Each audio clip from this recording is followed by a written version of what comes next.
What's going on, guys? Welcome to the September edition of the monthly check-in. Today we're going to be discussing different ways that you can give back through music, different charities, different opportunities, and some ideas that I've had in the past to be able to give back that don't cost a lot of money. But first, we're going to get into the 3 monthly picks, 3 tracks that I feel like you guys should be checking out for the month of September. First up, I'm highlighting a track called Nowhere, and it's from a new beat tape by Detroit producer and artist Black Milk. That is titled Blurs. Overall, Blurs is a very cool body of work. You can check it out on Bandcamp. It is a Bandcamp exclusive. And I've been kind of diving into Black Milk's work over the last month or so. I had heard about him multiple times through multiple different outlets. If you're a big Jay Dilla fan, you probably are familiar with him from his work with Dilla in the past, and just his work with a lot of Detroit-based artists over the years. And he's someone that, I just kept hearing his name over and over again. So I wanted to dive into his work and ended up checking out a lot of his material on Apple Music. And then around the time when I did that is when this project dropped. So I ended up checking it out. And like I said, very cool beat tape, very quality. Love the samples, love the different styles. And Black Milk, from what I can tell in his discography, he has a lot of diversity, combining soul samples, electronic samples, all kinds of different stuff together. It's definitely right up my alley. So I would definitely recommend checking out this beat tape, but more importantly, go check out the rest of his work. Like I said, this particular tape called Blurs is only on Bandcamp, so go support it. But go to Spotify, Apple Music, whatever, and check out the rest of his stuff. Because like I said, I've been having a blast, just getting to listen to his material. But again, this track in particular is called Nowhere, and it's from the new beat tape, Blurs by Black Milk. Next up is an EP that came out in late July by singer Amber Navrin and singer Phil Boudreau. They're also producers as well, instrumentalists. They do all kinds of awesome stuff. And this one, the EP itself is called Dreaming. The track is called So Good, which is the intro. And like the title reflects, this track just makes you feel great. It's an uplifting, very motivational song. And this EP in particular touches on, different relationship issues, but also just having inner love and inner peace, which I think is super awesome. If you're a fan of Amber's work, especially, either her solo work or her work with Moonchild, this is very much in that same vein. Sound-wise, I think they kind of combine production between her and Phil.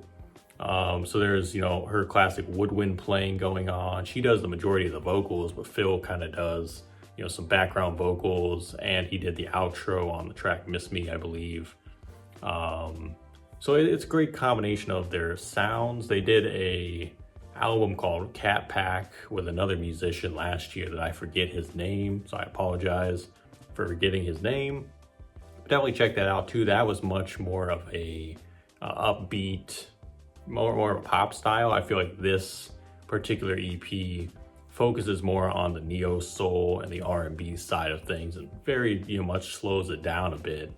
But overall, it's just a nice summertime joint. But I feel like this is just a nice smooth listen overall. So again, that is by Amber Navrin and Phil Boudreau. So Good is the track that I like the most. But the whole EP, Dreaming, is on all platforms, so definitely go give that one a listen. And lastly, we have a track called Faded Pictures. It's by producer Apollo Brown and MC Bronze Nazareth. Their album that they dropped in July is called Funeral for a Dream, which that is one of the best album titles I think I've ever heard.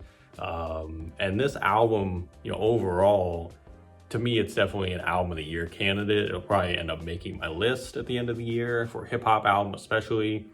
And just knowing the backstory behind the project, where Bronze and Apollo have known each other for 30 plus years, and then they decided to create this project for the first time. That they had talked about doing it for so long. And if you're an Apollo Brown fan, obviously it's always quality hip hop. He only works with the best MCs. And I really wasn't tapped into Bronze Nazareth's work. But from hearing this project, the lyrical content is definitely there. And what I always love about Apollo is he can bring out a side of artists that might not be able to be brought out within their own work solo. Like, I feel like his instrumentals are so emotional and they just evoke a different type of feeling within an artist. And I felt that way on this project. And I felt like Bronze was able to kind of open up a lot more. And in the song Faded Pictures, he's talking about, not doing too much, not being too flashy, because people are always watching. People are always, there's always envious people out there who want what you have. So that's what this particular song is about. But there's other songs like Meeting in the Clouds, talking about his late brother, K7. Trying to think of what else. The Quiet Years, the outro, is basically just kind of putting it to rest that him and Apollo finally did the album. There's just all kinds of great songs on this thing. It's 12 tracks total, so it's not too long of an album. But like I said, this is definitely a candidate for me for album of the year. And this particular song, Faded Pictures, was my favorite. But go give it a listen. If you're just a fan of classic hip hop, or like I said, if you're familiar with Apollo Brown's work, or Bronze Nazareth, go check this out. It's called, the song again is called Faded Pictures, but Funeral for a Dream is the name of the album. And like I said, that is one of the best album titles I've ever heard. So definitely go give that a spin. All right, so today I kind of just wanted to briefly touch on the ability to give back within the music space in different ways than other than just putting a song out. So like, obviously we all release music to some extent, or we're a part of music, and music can be a great way to give back to someone. You hear a song, you get positively affected by that, you might get motivated by that, whatever it is. But the more years that have gone by for me, the more I felt that there's greater impact to be had with, giving back in different ways, through charities, through conversation. And obviously, doing the Proven Knowledge podcast has given me a way to give back to people. And it's a way that isn't something that I need to invest a ton of money in. I do need to invest time in it, but I think when you're investing time in things that will have a positive effect on someone, you're willing to do that. And that's how I felt about the podcast. Another thing that I've been involved in the last few years is doing the Women's Appreciation Month in the month of March. And that really came about from me hearing different women's stories through the podcast mostly about, being mistreated, not being fairly compensated, all these different stories involving their music career. And that really, touched me differently on a deeper level, where I felt that, I should be doing something to kind of advocate for people that can't always advocate for themselves. And the more time that's gone on too, I feel like, myself being a white male in music, I have abilities that a lot of people don't have. I have a platform that a lot of people unfortunately don't have because of what society and how society is structured. And it's unfortunate, but you can either sit and watch that happen, or you can get involved and give a voice to those that might not be able to speak in those different cases and in those instances. So I think it's just to be able to give back, and through that Women's Appreciation Month, we've been able to highlight different artists, obviously, and people that are involved in the space, but charities as well, and kind of just persuading people to give back and donate. And I'm currently organizing for next year to do a full women's project, where we're going to end up donating half of the streaming revenue to a certain cause. Well, I'm not going to name them right now, but we already have it picked out. A certain cause that helps women in the music industry. And so I'm very excited about that. It's something brand new, and it's going to be a way to, highlight amazing women musicians, through their music, but also kind of raise awareness and help a good cause. And so that's just kind of an example of what I'm talking about, which is, try and find ways to impact your community or just impact a cause that you care about on a deeper level. I would say just do research. Like if you are passionate about a certain type of cause, I would really kind of just research charities, organizations that you can get involved in, and maybe even reach out to an organization. And if you have a good idea in mind and you formulated something that you feel like you can kind of lead or maybe get someone else involved in, send an email to these people, maybe send a DM. I would probably send an email and just kind of explain to them, what your mission is or what your idea is.